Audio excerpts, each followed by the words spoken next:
The Radio Memories Network is brought to you in part by Liberated Syndication, podcast publishing made easy, libsyn.com. That's libsyn.com. The Radio Memories Network welcomes you to the earliest days of radio.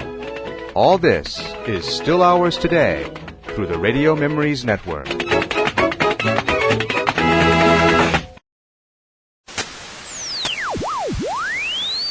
It's now time for radio drama, where we perform on the stage of your mind.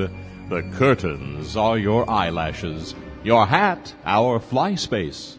Different parts of your brain are the costume, set designer, and makeup artist. And your eyes are in your ear.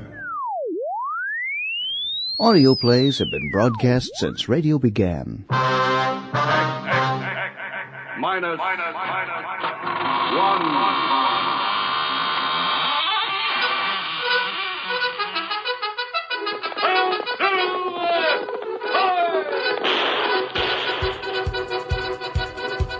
Join us as we continue the tradition on the Texas Radio Theater. Cliff Proton, Space Ranger! I'm the Whisper. It means murder, Watson. Onward to adventure, away! Because it's not only the theater, but it's the theater of the mind. The mind! And that's what I'm writing. Jump, for. Rob. Renegade! Ready for impact in 3, 2, 1. Tying on the rope now. It's the realm of your imagination, where anything can happen, and usually does. Next up, the Texas Radio Theater Company performs The Hound of the Baskervilles. It was recorded in front of a studio audience in September and October 2003.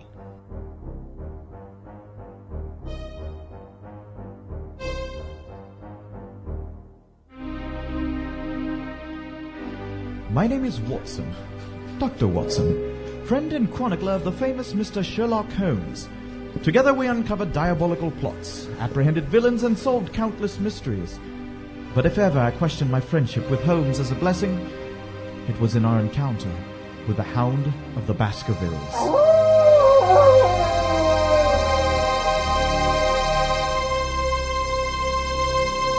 I will tell you what happened.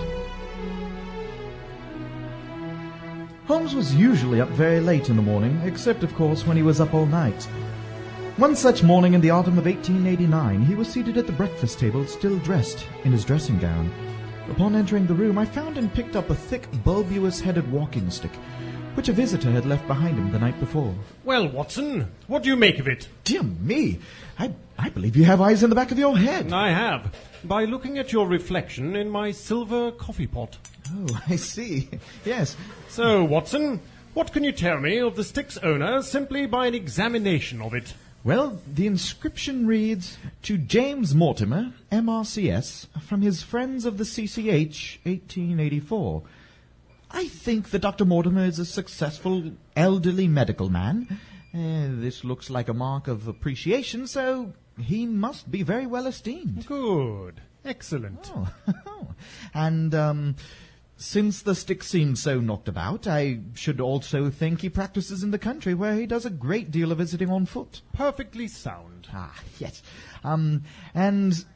This friends of the CCH.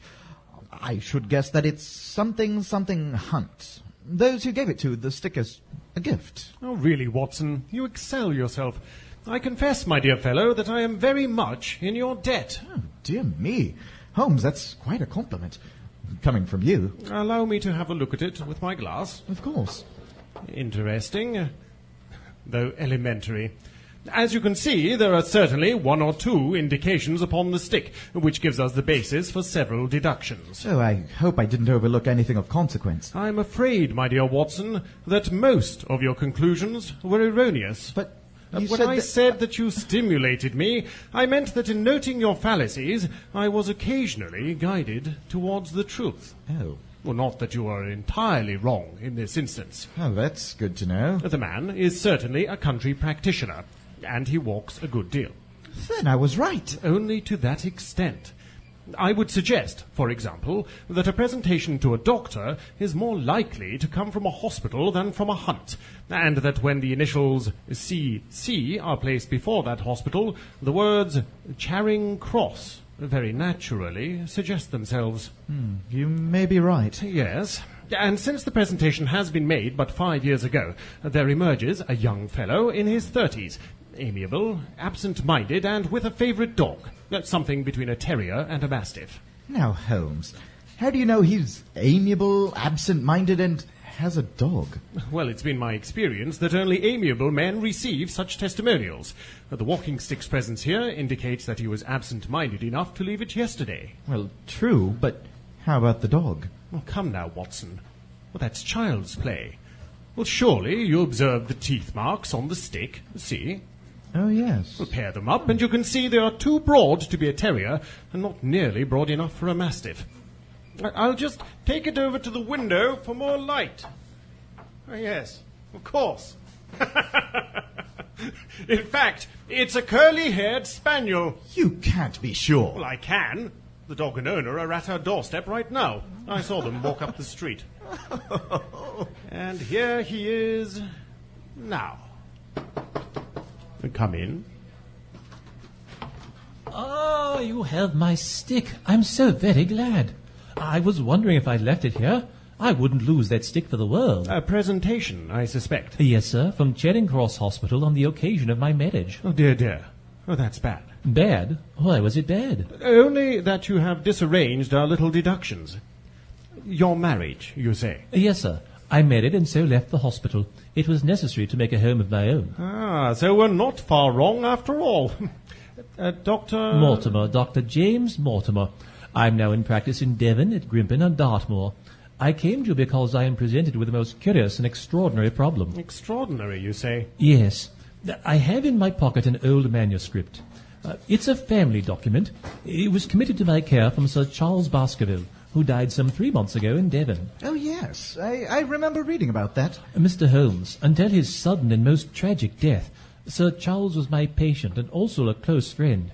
He was strong-minded, shrewd, practical, and as unimaginative as I am myself. Oh, come now. Yet he took this document very seriously, and his mind was prepared for just such an end. And what end was that? According to a certain legend that runs in the Baskerville family. Oh, dear.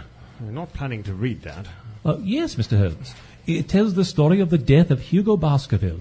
Hugo was a wild, profane, and godless man. It happened that he fell in love with the daughter of a yeoman who had property near the Baskerville estate. This girl avoided him, and one Michaelmas he and 5 or so of his wicked companions went to her farm and carried her away back to the manor, locking her in an upper room. While Sir Hugo and the others were downstairs, the girl climbed down the ivy and set off homeward across the moor. Go on. Sometime later, Hugo went to see his captive and found her gone. Here, I must quote the manuscript itself. Oh, must you? Yes. Then, as it would seem, he became as one that hath a devil. For rushing down the stairs into the dining hall, he sprang upon the great table, flagons and trenchers flying before him, and he cried aloud before all the company that he would that very night render his body and soul to the powers of evil, if he might but overtake the wench. Oh, dear me. And at that, Mr. Holmes, this wicked man ran from the house, mounted his horse, and unkennelled the pack. You mean he put the hounds on her? He did. He gave them the girl's handkerchief and set off over the moor after her. It's barbarous. To think the others didn't try and stop him. Well, not at first, but a few of them came to their senses and rode after him. Eventually they found Hugo's black mare, dabbled with froth, and riderless. They also found the hounds whimpering in a cluster at the top of a dip, or goyle as we call it. 3 of the boldest riders rode down the dip, and there they found the unhappy girl lying dead with fear and fatigue. The poor girl. But that wasn't the sight that raised the hair on their heads. Allow me to quote the actual words again. Pray, how can I prevent you? But it was that, standing over Hugo and plucking at his throat, there stood a foul thing, a great black beast, shaped like a hound, yet larger than any that mortal eye has ever rested upon. And even as they looked, the thing tore the throat out of Hugo Baskerville, on which as it turned its blazing eyes and dripping jaws upon them, the 3 shrieked with fear and rode for dear life, still screaming across the moor. The writer ends by counseling his descendants never to cross the moor in those dark hours, as he puts it, when the powers of evil are exalted. Great heavens! Don't you find that interesting? Well, to a collector of fairy tales, I hope it is something more modern and practical upon which you wish to consult me. A most modern and most practical pressing matter, which must be decided within 24 hours. It starts with the death of Sir Charles Baskerville in the June of this year, and many people had good reason to be saddened by his untimely end. It was sudden, you say? Yes, indeed. He had heart problems, but on the whole, he had good health. Was he a married man, Dr. Mortimer? He was a widower and childless. He lived very simply. His indoor servants at Baskerville Hall consisted of a couple named Barrymore, the husband acting as butler, and the wife as housekeeper. What happened? Well, the facts are quite simple. On the 4th of May, Sir Charles declared his intention of travelling to London. That evening, while Barrymore prepared his bags, he went out for his usual walk down the yew alley, and he never returned. Who found him? Barrymore, the butler. He became alarmed when he saw the hall door open. He went out with a lantern. Halfway down Yew Alley, there's a gate that goes out onto the moor. Sir Charles' footprints led there, where it seems he stood and waited for a while. I see. Then the footprints continued, but they appeared to be made by a man who seemed to be... Running for his life? Why, yes. Where did they lead? To the far end of the alley, where the body was found. Any signs of violence? No, but his face was incredibly distorted. But such symptoms are not inconsistent with cases of cardiac exhaustion. Yes, that's true enough. The post-mortem showed a long-standing organic disease, and the coroner agreed. Those are the public facts. I see. Then can we now have the private ones? He would never go out on the moor at night. One evening, about 3 weeks before he died, I drove up to his house. He was standing at his hall door.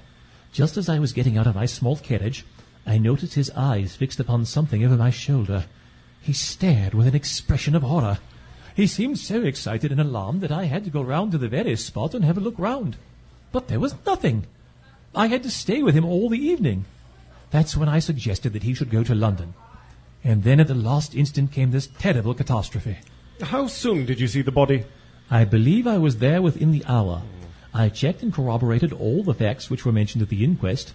The footsteps, the absence of any others, his facial contortion. But Barrymore made one false statement. Oh? And what was that? He said there were no traces upon the ground round the body. He didn't observe any, but I did.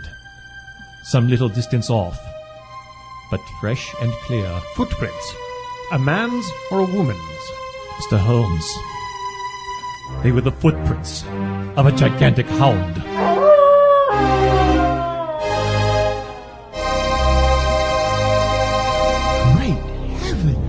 Aren't there sheepdogs on the moor? Of course, but Mr. Holmes, this was no sheepdog. What is this alley like? There are 2 rows of dense yew hedge 12 feet high. The hedge is penetrated at one point by a 4-foot gate that leads out onto the moor. 4 feet, you say? So anyone could have got over it? Yes, that's true. And I believe that Sir Charles stood at the gate for a time, at least 5 or 10 minutes. How do you know that? Because the ash had twice dropped from his cigar. Excellent. Now we're getting somewhere. Watson, this is a colleague after our own heart. What else? Mr. Holmes, several people have seen a creature on the moor. Something that couldn't be any animal known to science. They all agreed that it was huge, luminous, and spectral. And you, a trained man of science, believe it to be supernatural? I don't know what to believe.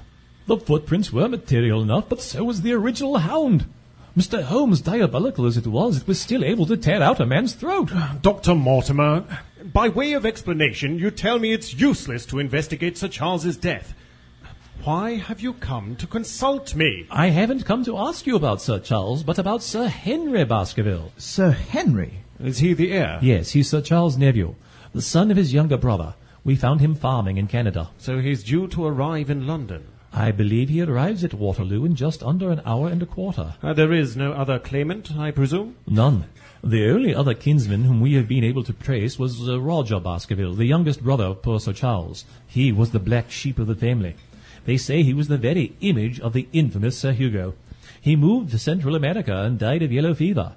Henry's own father, the middle brother, died young, so He is the last of the Baskervilles. I had a wire that said he arrived at Southampton this morning, and I'm on my way to meet him. Mr. Holmes, what am I to do? I will give it some thought. In the meantime, I suggest you call here at 10 o'clock tomorrow morning and bring Sir Henry with you. I'll do that, Mr. Holmes. Just one more question. You say that before Sir Charles Baskerville's death, several people saw this apparition on the moor. Yes. Did anyone see it afterwards? Oh, let me think. Not that I've heard. Thank you, Dr. Mortimer. Good day, Mr. Holmes. Dr. Watson. Your walking stick? Oh, yes, of course. Good day, I'm very much obliged to you. Not at all.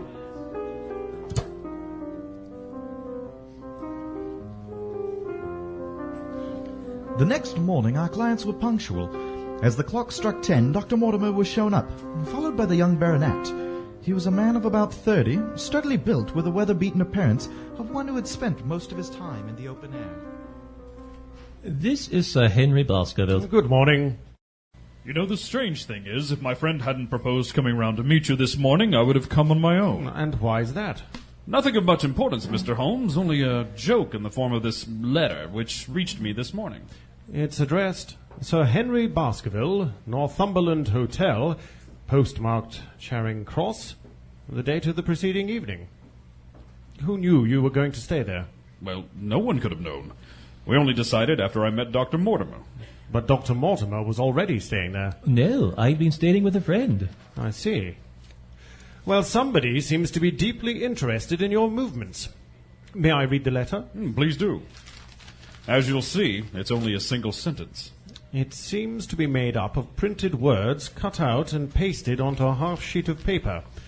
As you value your life or your reason, keep away from the moor. The word moor is written in ink. It's the only one. Well, what in thunder is the meaning of that?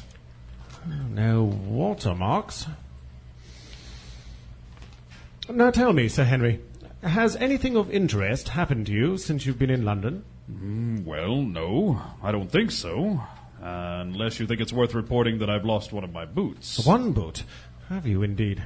Yes, I put them both outside my door last night, and there was only one there this morning. I couldn't get any sense out of the fellow who cleans them. It seems like a singularly useless thing to steal. I told him it's bound to turn up again. Now, gentlemen, it seems I've spoken enough about what I know. It's time you kept your promise and told me what we're all driving at. I quite agree. Dr. Mortimer, would you be good enough to tell Sir Henry your story, as you told it to us? By all means. It begins, Sir Henry, with this manuscript, which has been in your family for generations. Well, it seems as I've come into an inheritance with a vengeance.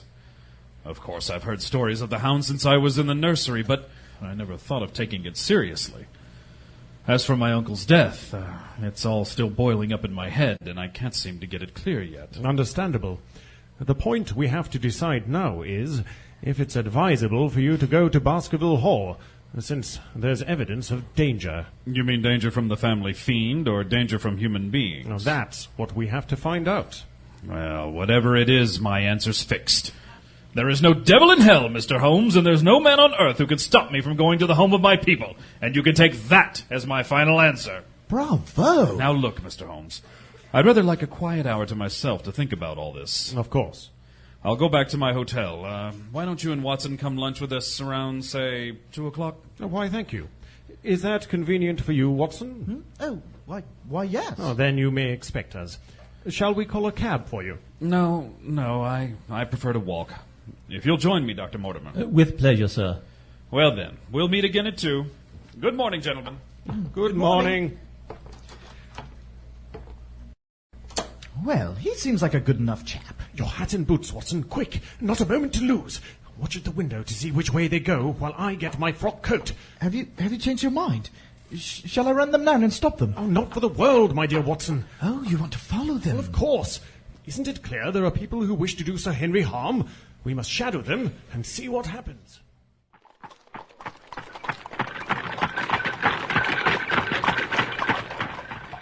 It looks as though they've stopped to look in a shop window. We had better do the same. But this is a women's hat boutique. What I want with a woman... No, wait! See! That handsome cab has stopped as well. It's following them. Ah, then that's our man. Precisely. Come, let's get a look at him. Holmes, he's signaling the driver to move on. Oh! Because he's seen us. Shall we run after it? No, it's useless. Oh, Watson, if you're an honest man, you can record this and pit it against my successes. All I could see was a long black beard. Quite so. Probably a false one to hide his true features. What a pity we didn't get the number of that cab. My dear Watson, clumsy as I've been, you surely don't think I neglected to get that. Oh, of course not. 2704 is our man. We will find out by wire the identity of the cabman and arrange for questioning. How can I be so clumsy? Come now, Holmes. I fail to see how you could have done more. It's elementary, Watson. Upon observing the cab, I should have instantly turned and walked in the other direction. I should then, at my leisure, have hired a second cab and followed the first. Or, better still, have driven to the Northumberland Hotel and waited. Should we still follow them? Oh, there's no point.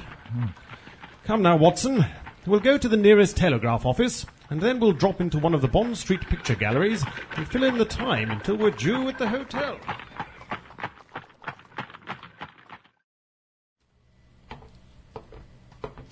Ah, Mr. Holmes.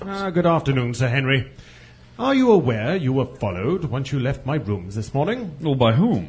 Well, whoever he was, he informed the cabman his name was Sherlock Holmes. Sherlock Holmes? Oh, dear me. Oh, that's bold. Dr. Mortimer, is there an acquaintance of yours in Dartmoor who has a black full beard? Let me see.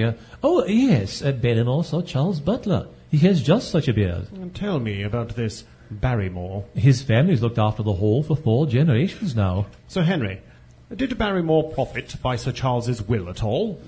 He and his wife had £500 each. My goodness. Well, did they know it was coming to them? Oh, yes. Sir Charles was fond of talking about the provisions of his will. That is very interesting. I hope you don't look with suspicious eyes upon everyone who received a legacy from Sir Charles. I had £1,000 left to me as well. Indeed. And anyone else? There were many insignificant sums to individuals and a large number of public charities. The residue all went to Sir Henry. Sir Henry, how much was left to you, if you don't mind me asking? Not at all. £740,000. The total value of the estate was close to £1 million. Dear me. It is a stake for which a man might well play a desperate game. And one more question, Dr. Mortimer. Supposing that anything happened to our young friend here, you will forgive the unpleasant hypothesis, who would inherit the estate? The estate would descend to the Desmonds, distant cousins. James Desmond is an elderly clergyman in Westmoreland. Tell me, Sir Henry, have the mysterious events of the last few hours caused you to change your mind about Baskerville Hall? They've only made me all the more determined to go down there the very first moment I can. Then I must make one provision. You certainly must not go out on the moor alone. Well, Dr. Mortimer's going with me. Well, Dr. Mortimer has got his practice to attend to, and his house is miles away from yours. With all the good will in the world, he may not be able to help you. No, Sir Henry, you must take somebody with you. A trustworthy man who'll always be by your side. Well, could you possibly come yourself, Mr. Holmes? Well, if matters come to a crisis, I shall certainly be there in person. But you can understand that, given my consulting practice, it's impossible for me to be absent from London for an indefinite time. Well, who would you recommend, then? Well, if my good friend Dr. Watson would be willing, well, there's no better man to have at your side when you're in a tight place. No one can say so more confidently than I. Thank you, Holmes. I'd be happy to. Well, that's very kind of you, Dr. Watson. If you'll come down to Baskerville Hall and see me through, I shall never forget it. I'll come with pleasure. I don't know how I could better employ my time. Excellent. Now, Watson, you will report very carefully to me. When a crisis comes, as it most surely will, I shall direct you how to act. Of course.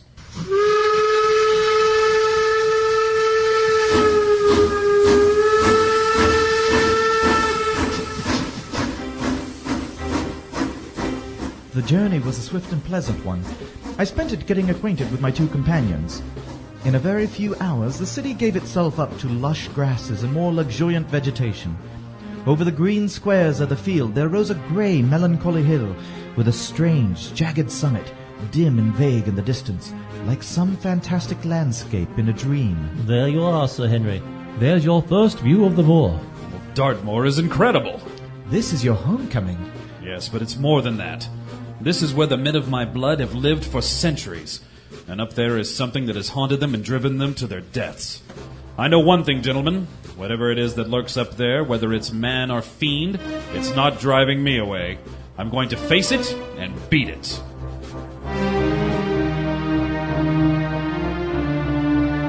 The train pulled up at a small wayside station, and we all descended. Outside, beyond the low white fence, a wagonette with a pair of cobs was waiting. The coachman, a hard-faced, gnarled little fellow, saluted Sir Henry Baskerville, and in a few minutes we were flying swiftly down the broad, white... Wonderful country, isn't it, Dr. Watson? Oh, yes, and I sense a touch of autumn in the air. Hello, what's this? What's the matter? Up there on the skyline. It looks like a man on horseback. Oh, he's got a rifle. There's a convict escaped from prison, sir. Oh? Been out there on the moor for 3 days now. Warders are watching every road. They've caught no sign of him yet. Well, the farmers back here don't like it, sir. That's a fact. Who is he, then? Selden, sir. The Notting Hill murderer. Selden? And he's out there somewhere, hiding in a burrow like a wild beast.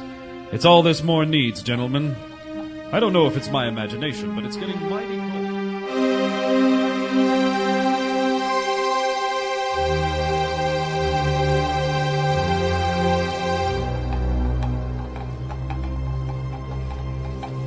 Welcome, Sir Henry. Welcome to Baskerville Hall. Well, thank you. You're Barrymore, I take it? Well, I am. Good to meet you. You don't mind my driving straight home, Sir Henry? Surely you'll stay and have some dinner? No, I must go. My wife is expecting me. Goodbye, and never hesitate to send for me if I can be of service. Au revoir, then, Doctor. Thank you.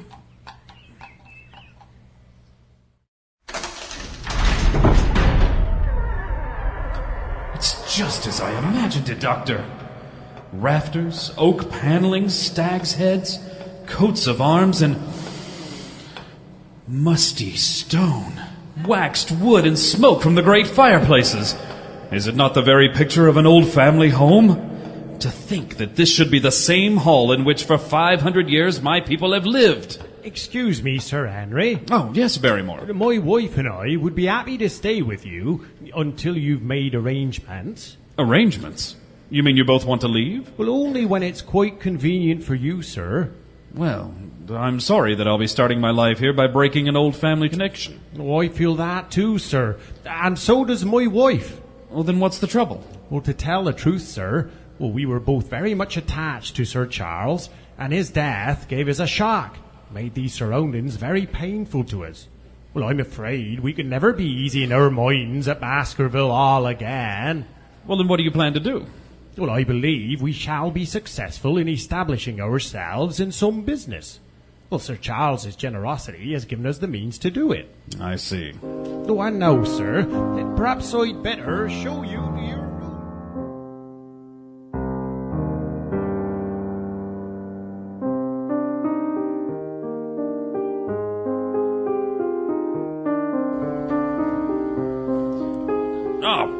Good morning, Dr. Watson. Oh, good morning, Sir Henry. I could use some tea. There's some coffee on the table. I suppose that will do. Thank you. Did you happen to hear someone sobbing in the night? Oh, why, yes, I did. That's curious. I thought it was all a dream. Oh, no, I heard it quite distinctly.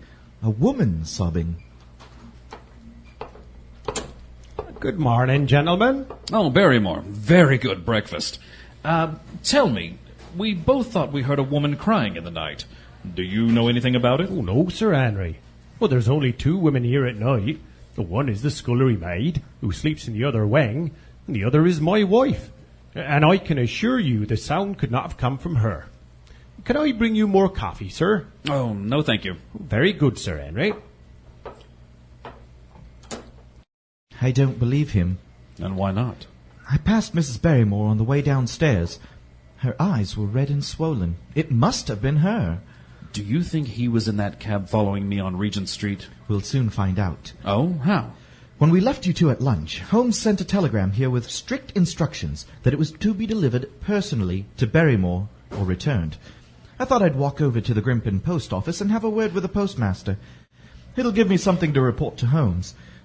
Do you feel like a walk? No. I've got a lot of papers to attend to here. You go on. I'll see you back here after lunch.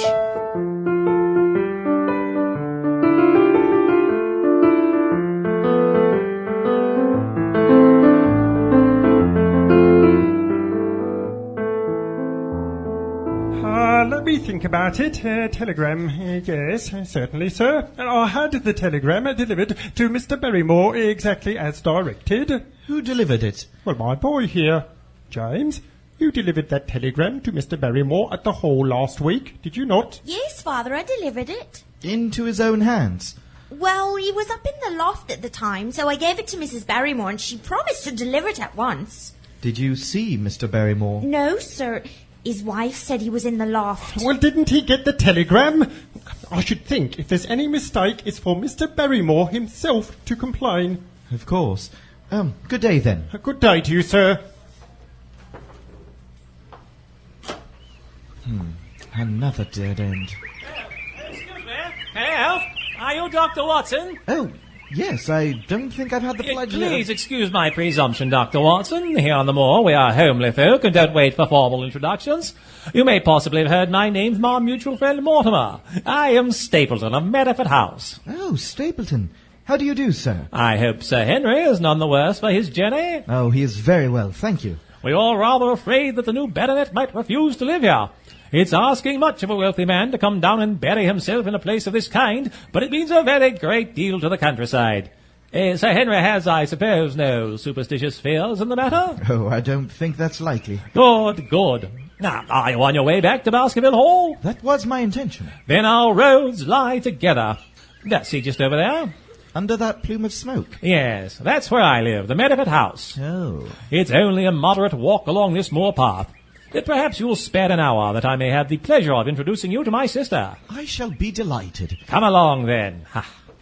Wonderful place, the moor. I never tire of it.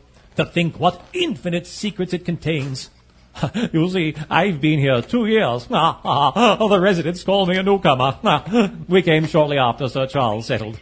But my tastes led me to explore every part of the country around. Well, judging by your butterfly net and that tin box at your side, you're a naturalist. Quite right. Some of the locals laugh at me and the tools of my trade, but due to my extensive travels over the moor, I should think that there are few men who know it better than I do. You see this great plain to the north? Do you observe anything remarkable about it? Looks like a nice place for a gallop. Oh, it seems there are a few places that look a bit greener than the rest. That is the great Grimpen mire. One false step means certain death to man or beast. Even in dry seasons it is a danger to cross it, but after these autumn rains it is an awful place. One careless step on that mire and you'd sink to the very bottom. Dangerous place, and yet I can find my way to the very heart of it and return alive. Why on earth would you want to go to such a dreadful place? To capture the rarest plants and butterflies.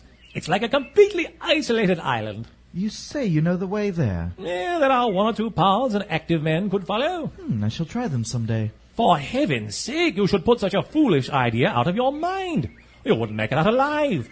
It's only by remembering certain complex landmarks that I am able to do it. Like those stone sheep pens up on the hillside. Those aren't sheep pens, Dr. Watson. They're the homes of our worthy ancestors. Prehistoric man lived thickly on the moor. Yes, it's quite a town. Yes. What was that? A queer place, the moor. But what is it? The peasants say it is the Hound of the Baskervilles, calling for its prey.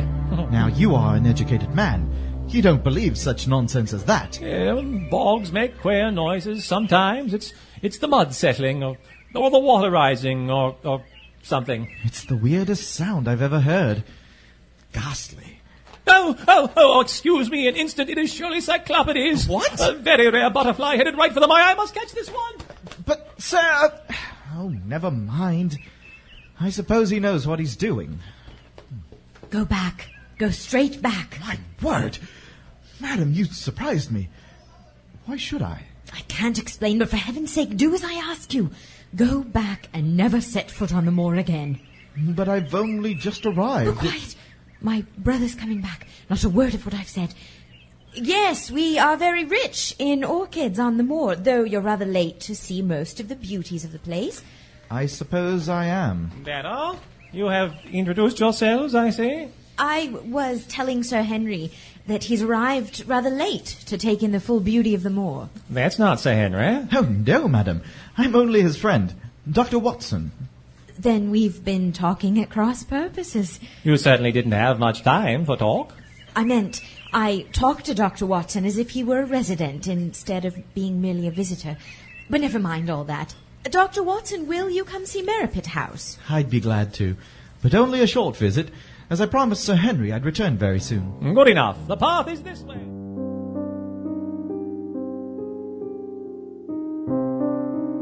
My dear Holmes, I waited until tonight to finish this letter to you, as I didn't wish to arouse Sir Henry's caution or alarm.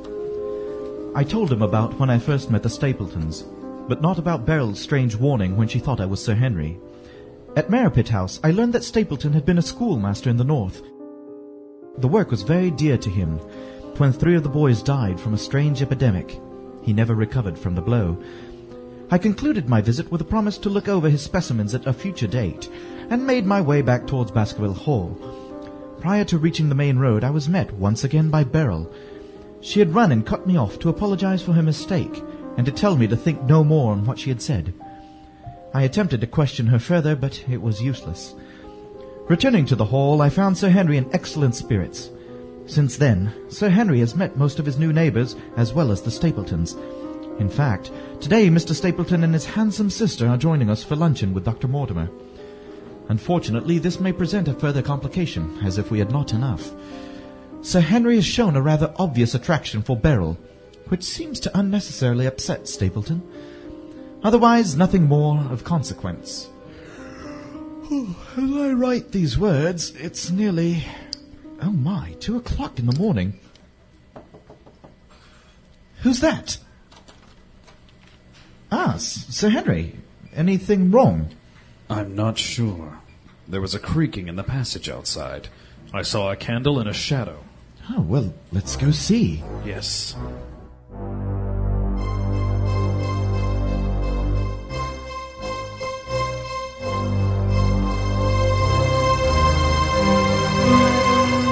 Ready? And... now! Barrymore! What are you doing here? Nothing, sir. He must have been holding that candle as a signal. Give me that. Hand it over. It's not a signal, sir. I said give it here. Hold it up to the window, Sir Henry. Let's see if there's an answer. See? There it is. By Jove, yes. Barrymore, do you still deny it's a signal? It's my business, sir, not yours. What? Well then, by thunder, you'll leave my employment in the morning. Come, Watson, bring your revolver. I have it with me. I'm going to have a chat with that man out there, whoever he may be.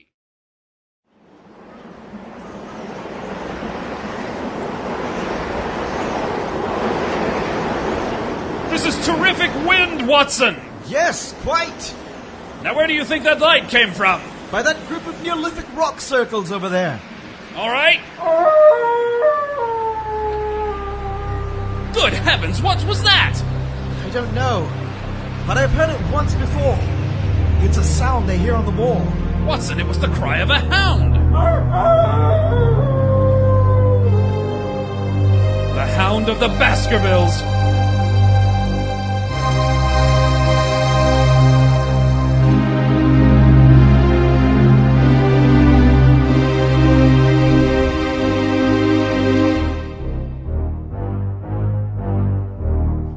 Now, Barrymore, to whom were you signaling?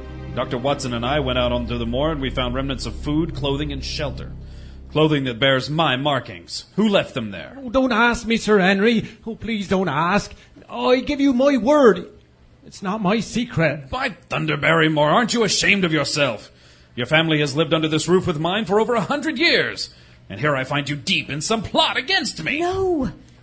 No, sir, not against you. Mrs. Barrymore, why have you come here? Please, let me speak. It's my doing, Sir Henry. He's done nothing except for my sake. I asked him to do it. Then tell me, what does it all mean? My brother is starving out there on the moor. Your brother? Oh, we can't let him perish at our very gate, sir. Please understand. Well, then your brother is... He's the escaped convict, sir. Selden. The criminal.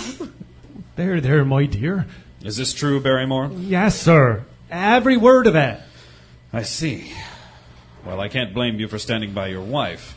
But think of his danger to the public. Oh, he'll only be there for a few more days, sir. He's planning to go to South America, and he's laying low until the ship is ready for him. Oh, I beg you not to let the police know he's still on the moor. Please, please don't. You've been awfully quiet, Dr. Watson. What's your opinion? Oh, dear. Well, once he was safely out of the country, he would no longer be a threat. Nor a burden to the taxpayers. But what if he commits a crime in the meantime? Well, there's little chance of that, sir. Well, he's doing all he can not to attract attention to himself. I suppose that's true. All right. Oh, thank you, sir. God bless you, sir. Well, I guess we're aiding and abetting a felony. Hey, Watson? Sir Henry? Yes, Barrymore. Oh, you've been so kind to us. I should like to return the favour. You see, I know something. Something? It's about Sir Charles's death. What? Do you know how he died? Oh, no, I don't know that. But I know why he was at the gate.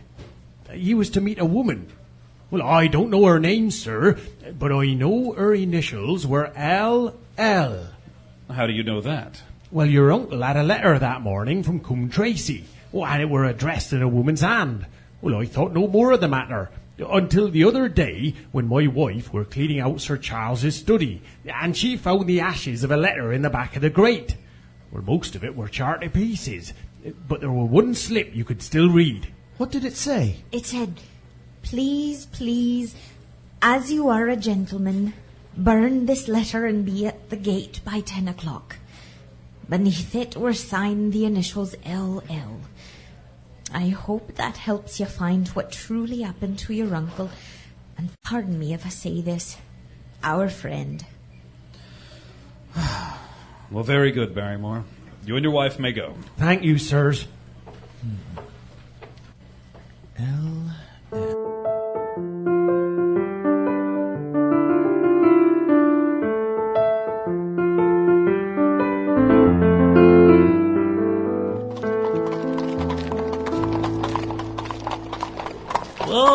there. Have been out for a walk, Dr. Watson? Oh, hello, Dr. Mortimer. Yes, I've been right around the Black Tor. Well, then let me give you a lift home. Ah, thank you. All set? Ah, yes. Thank you. Get up. Oh, I'm very upset, Dr. Watson. My spaniel has disappeared. Oh? Yes, the little curly chap wandered off into the moor and never came back. Oh, I'm sorry. Oh, thank you. Any news from Sherlock Holmes? No. He acknowledges my reports, but he doesn't say much. Say, Mortimer, do you know a woman living around here with the initials L.L.? No, not that I know of. Oh, L.L. Are you sure? Oh, wait a moment. Yes, of course there is. Laura Lyons of Coombe Tracy. Who is she? Married some artist fellow who came to sketch on the moors. He walked out on her, and now the poor girl earns a living with a small typewriting business. Many of us banded together to help her get back on her feet. Mr. Stapleton, Sir Charles, and myself. Why do you ask? Oh, just curiosity.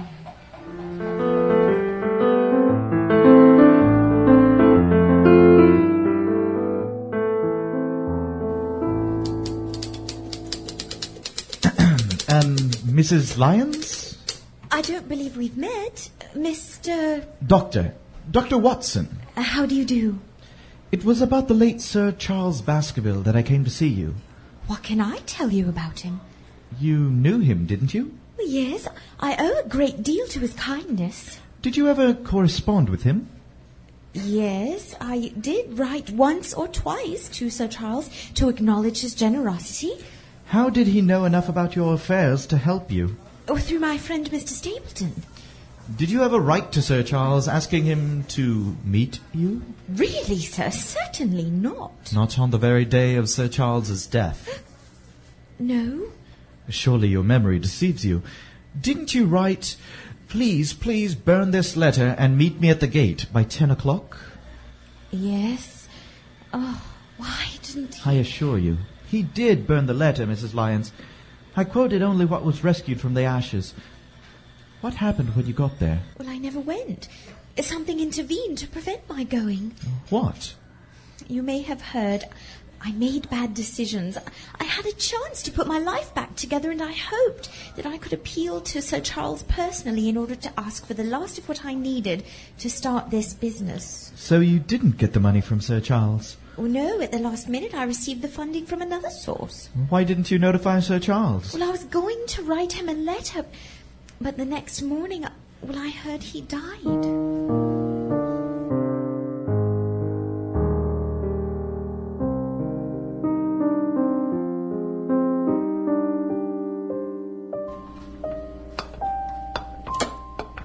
Ah, Dr. Watson. I was beginning to think you got lost on the moor. Oh, no, I went for a short trip to Coombe Tracy. It took slightly longer than I expected. Excuse me, sirs. Will Dr. Watson be having lunch? Oh, no, thank you, Barrymore. But I will have some more of that pudding. Oh, very good, sir.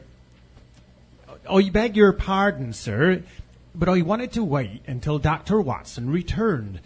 I have some news from my brother-in-law. He is leaving, I take it. Oh, not yet. He tells us there's another man on the moor. Another man? A convict, no doubt. Oh, no, sir. Not a convict. He's huddled up in one of those stone huts, and there's a boy from another village who takes him food every day. That's all we need. Does he know who he is? Oh, no, sir.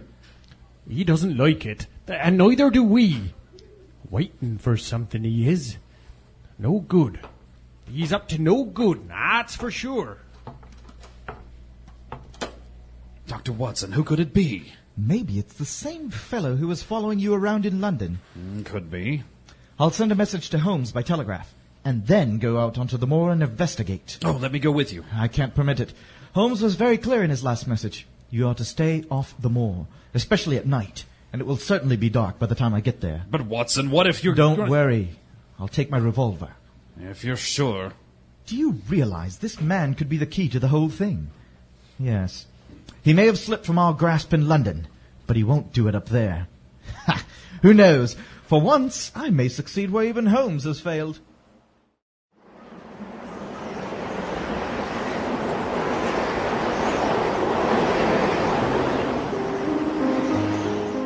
With my nerves tingling and my revolver trembling in my hands, I waited in the dark recesses of the hut for its tenant to return.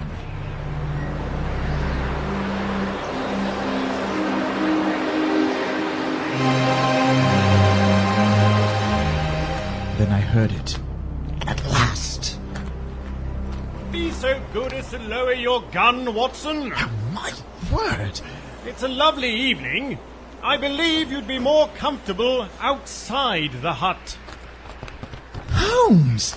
I've never been more happy to see anyone in all my life. Likewise. How did you know I was in there waiting for you? Watson, if you truly want to surprise me, the first thing you should do is change your tobacconist. Oh, dear. I had a cigarette on my way up here. And you no doubt threw the end on the ground the moment you charged into the hut. I thought you were still on Baker Street working on that blackmailing case. Well, that's what I wanted you to think. So, where did you go today? To Coombe Tracy to visit Mrs. Laura Lyons. Well done. We've obviously been working along parallel lines. What did you learn? She made an appointment with Sir Charles to meet him at the gate. Why?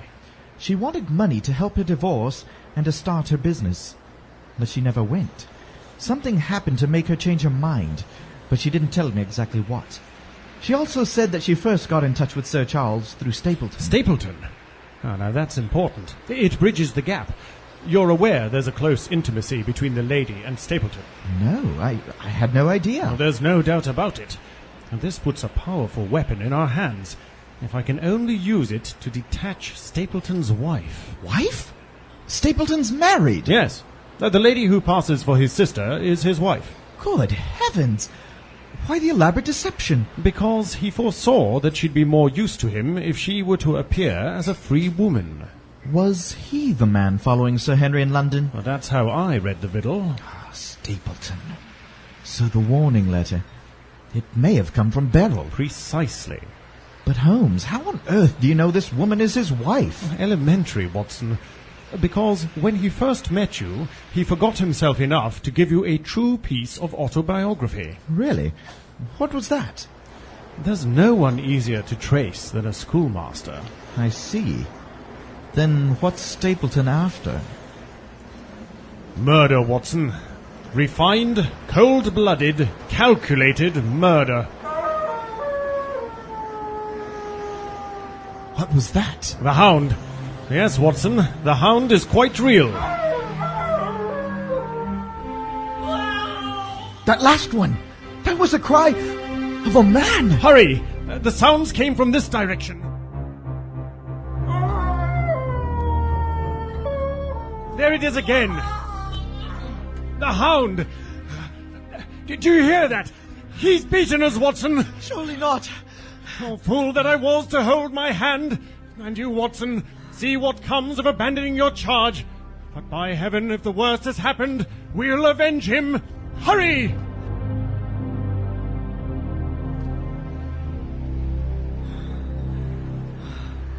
Poor Sir Henry.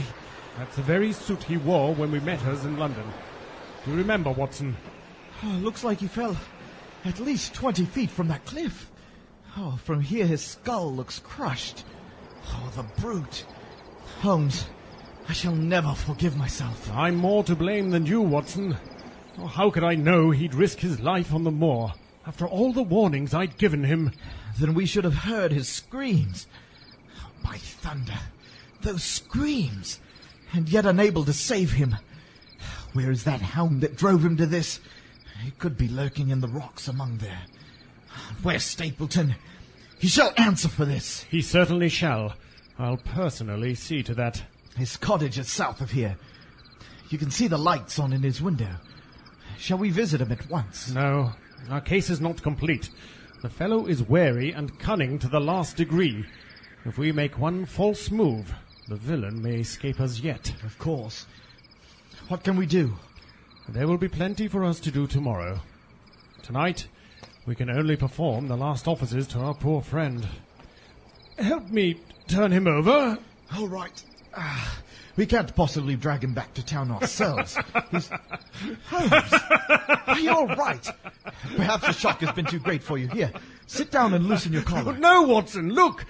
This man has a beard. A beard? Well, this man isn't the baronet at all. But who could he...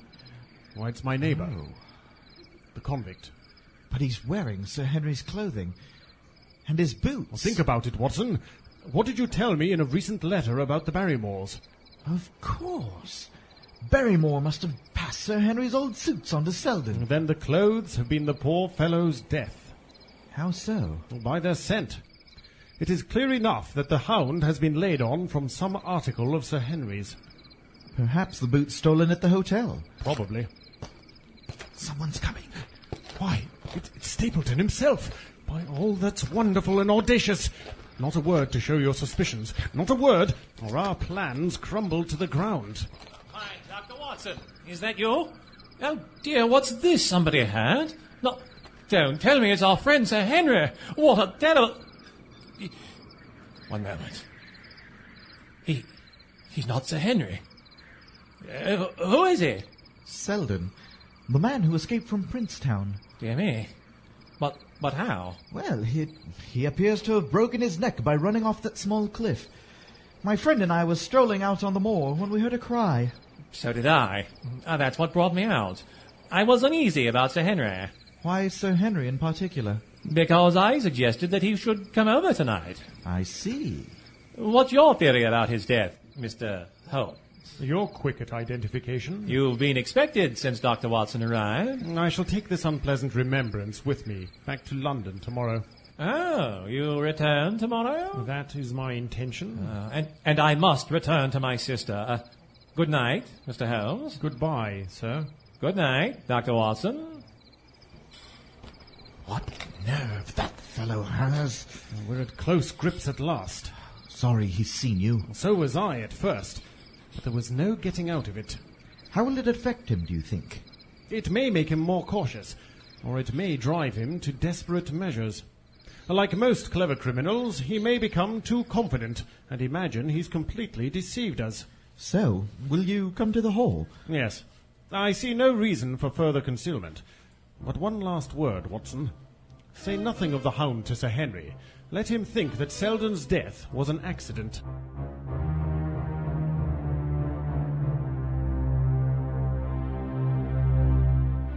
When we returned to the Hall, I had the unenviable task of breaking the news of Selden's death to the Barrymores. Sir Henry was more pleased than surprised to see Holmes, but he raised his eyebrows when he learned that my friend brought no luggage, nor an explanation for his absence. Between us, we soon supplied his wants, and sat down to a belated supper.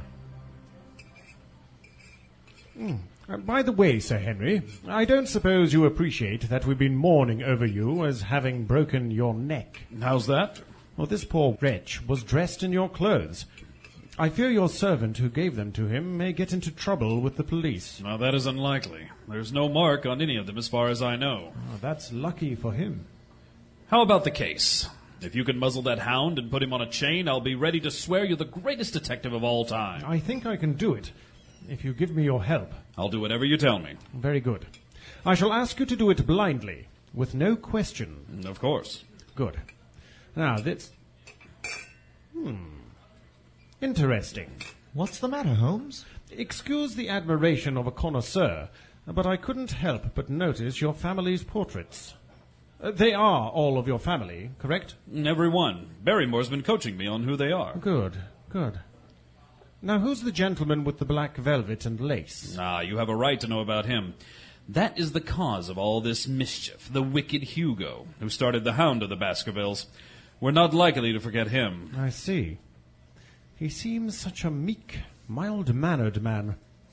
I had pictured him as a more robust and ruffianly person. There's no doubt about it. That is Sir Hugo's portrait. Oh, it looks like we're out of wine. I'll fetch another bottle as I've given Barrymore the night off. Back in a moment. Watson. Yes? Does that portrait of Sir Hugo look like anyone you know? Well, it looks like... Oh, by Jove. It could be a very portrait of... Yes, Watson. An interesting example of a throwback, both physical and spiritual. I'd say our man is a Baskerville. With designs on succession. Yes, exactly. We have him, Watson. We have him. Here's another bottle. Say, you two look like a general and his chief of staff planning a battle. You could say that. Well, what are my orders? I understand that tomorrow night you're to dine with the Stapletons. Yes, they're very hospitable people. I hope you'll come too. No, I'm afraid that Watson and I must return to London. To London? Tomorrow? My dear fellow, you must trust me implicitly. You can tell them that urgent business called us back to London. If you insist, Mr. Holmes. One more direction. I wish you to drive to Merripit House. Once there, send back your carriage and tell them that you intend to walk home. Walk home? But that's the very thing you told me not to do. This time you may do it with safety. If I had not every confidence in your nerve and courage, I would not suggest it, but it is essential that you should do it. Then I will. As you value your life, do not go across the moor in any direction, save along the straight path which leads from Merripit House to the Grimpen Road. I will do just what you say.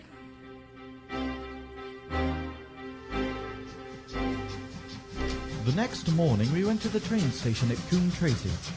But instead of taking the train back to London, Holmes inquired at the station master's office and was given a telegram. What have you got there, Holmes? Excellent. Yes, most excellent. It says, wire received, coming down with unsigned warrant, arrive 5:40 Lestrade. You sent for Lestrade? Yes. I think we may need his assistance. So we're not going back to London? No, but everything depends on Sir Henry believing that we have. I think we cannot employ our time better than by calling upon Mrs. Laura Lyons. When she learns of Stapleton's deception, the result may help our case even more. What do you mean he's married?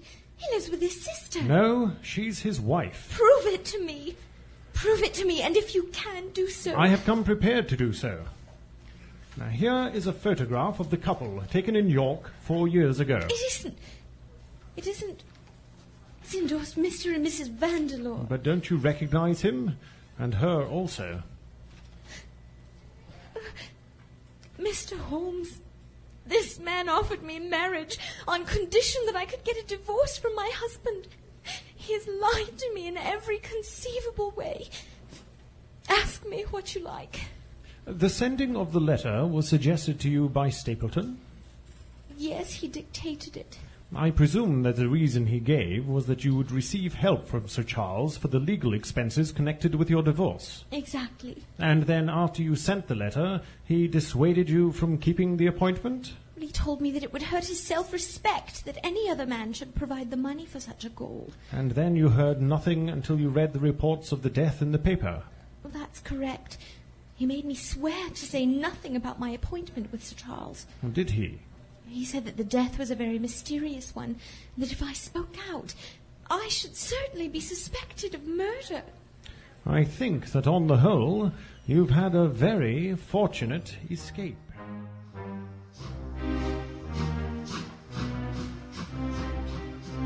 There he is. Good evening, Lestrade. Hello, Holmes. Got anything good, gentlemen? Oh, the biggest thing for years.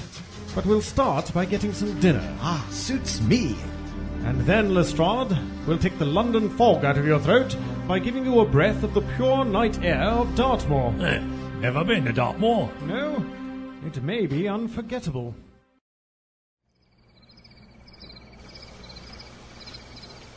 This way, Lestrade. Keep close to the moor path. Right behind you, Hounds. I must ask you to walk on tiptoe, and not to raise your voices. We are roughly 200 yards from Merripit House. These rocks upon the right make an admirable screen. We gotta wait here. Yes. We shall make our little ambush here. Get into this hollow, Lestrade. Watson, creep forward quietly and see what they're doing. But for heaven's sake, don't let them know they are watched. Back in a moment.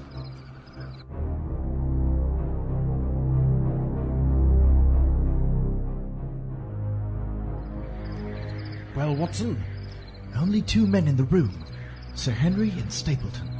Stapleton was talking with animation, but the baronet looked pale and distrait. What about the lady? I didn't see her at all. Really? As I watched them, Stapleton left Sir Henry for a moment and went to an outhouse in the corner of the orchard. I heard a curious scuffling noise from within. How long was he in there? Only a minute or two. Then I heard him come out and go back to the house to rejoin the baronet. Hounds, looks like the fog is drifting up toward us from the mire. Oh, confound it. Is it serious, Holmes? Yes. It could ruin all our plans. What's the time? 10 o'clock. Our success, and even his life, may depend upon his coming out before the fog is over the path.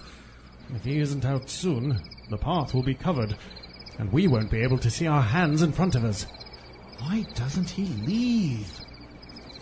What's that? The front door. Yes, it's a Henry. Shh! Quiet. Thank you, Stapleton. I had a wonderful dinner. I'm sorry your sister wasn't able to join us. These things happen, Sir Henry. Stay on the path and you'll be home before you know it. Well, thank you again, and good night. Good night.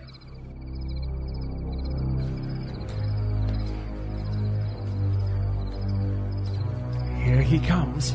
Should I call to him? No, but you and Lestrade should have your pistols ready. He's coming, Watson. There. He's looking over his shoulder. He's terrified. Holmes, we should let him know we're here. No, Watson. This is the moment. The supreme moment. Quiet. The Hound. It's coming after him. But where? Confound this fog. Holmes, look there. I thought as much. An enormous coal-black hound. But not just any hound, Holmes. Fire's bursting from its open mouth. Its eyes are glowing. It's like something out of hell. Oh no! It's got me! It's got me! Oh God! Well done, Lestrade. The hound is mortal. Indeed. Quickly, Watson, quickly. There! The hound is about to pounce. Holmes, you're the closest. I have you now.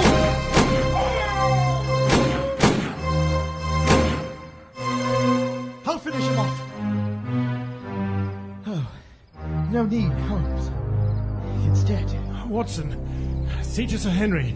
He's fainted, but I think he'll be fine. Give him my brandy flask. Ah, thank you, Lestrade.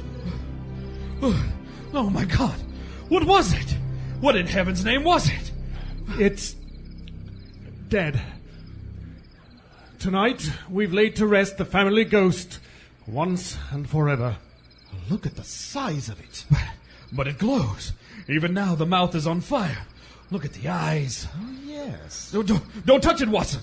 Oh, it's quite all right. See? Phosphorus. A cunning preparation of it. There is no smell which might have interfered with his power of scent. We owe you a deep apology, Sir Henry, for having exposed you to this fright. And I was prepared for a hound, but not for such a creature as this. And the fog gave us little time to receive him. Oh, you've saved my life. Having first endangered it. Are you strong enough to stand? Give me another mouthful of that brandy and I'll be ready for anything. Quite. Here you are. Now, if you'll help me up, what do you propose to do? To leave you here. You're not fit for further adventures tonight. If you will wait, one or the other of us will go back with you to the hall. Good enough. We have our case. And now we only want our man. Watson, Lestrade, we haven't a moment to lose. It's 1,000 to 1. But let's go back to Merripit House.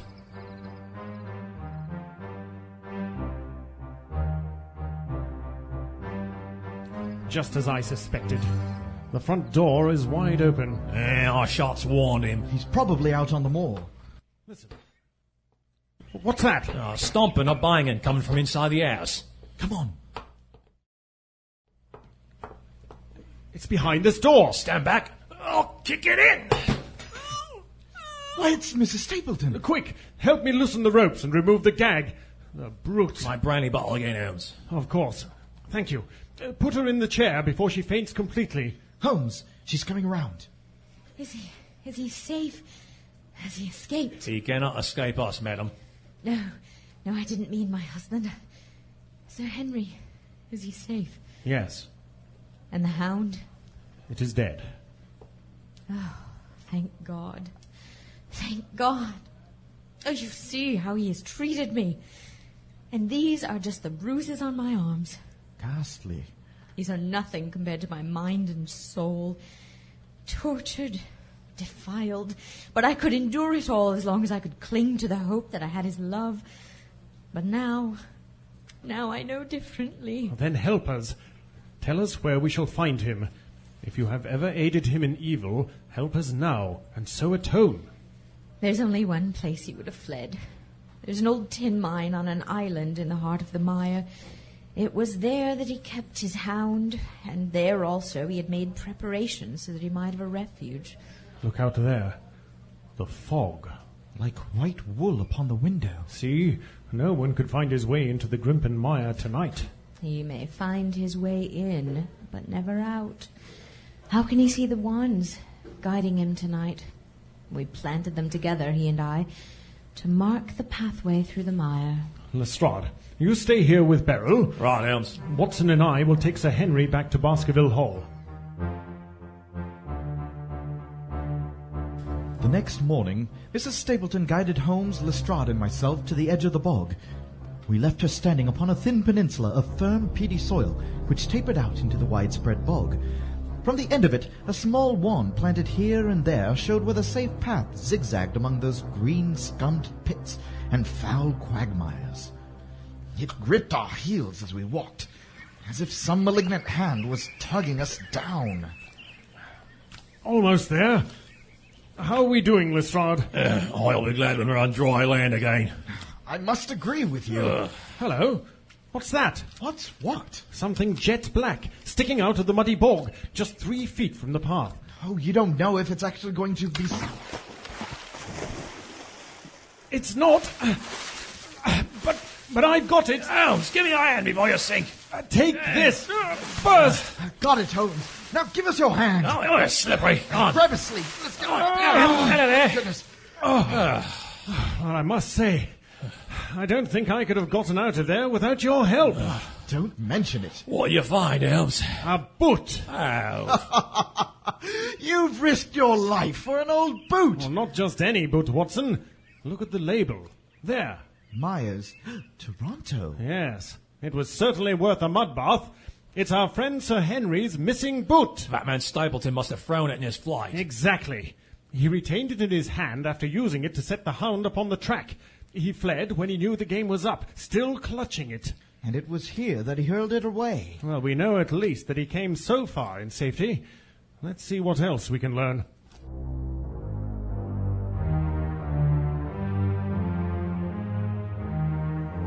But more than that, we were never destined to know. As we at last reached firmer ground, we all looked eagerly for Stapleton's trail, but no slightest sign met our eyes.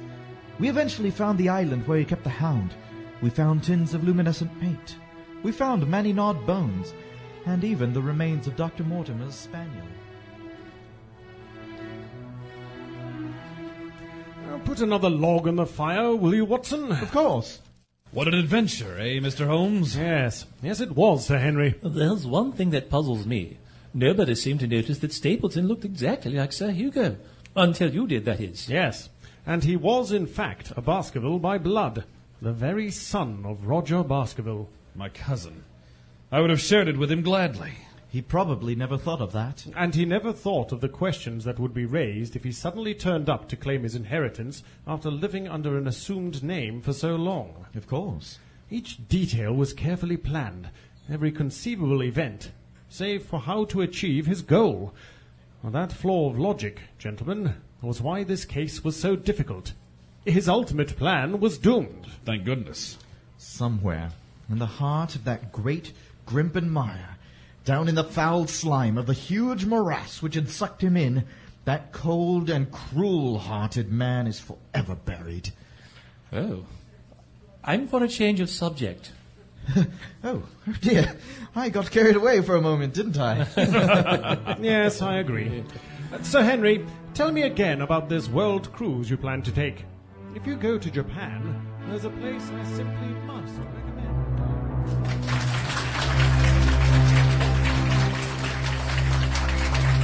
You just heard the last of 3 parts of The Hound of the Baskervilles, including elements recorded in front of a studio audience on September 21st and October 5th, 2003 in Arlington, Texas. It was produced in cooperation with the Arlington Museum of Art. Executive producer is Shannon Froelich. Production manager is Ken Rainey. Original music was by Lucien Dessart. It featured the voice talents of Louis Alford, Brandy Andrade, David Grant, Gary Layton, and Spencer Prokop. Live sound effects were created by Jennifer Parson and Ken Rainey. It was produced, engineered, and under the direction of Richard Froelich. The Texas Radio Theater Company performs new plays regularly at and in cooperation with the Arlington Museum of Art. Be sure to check our website at www.texasradiotheater.com for more information. I hope you enjoyed our show this week. I'm Richard Froelich, and on behalf of our cast and crew, thanks for tuning in.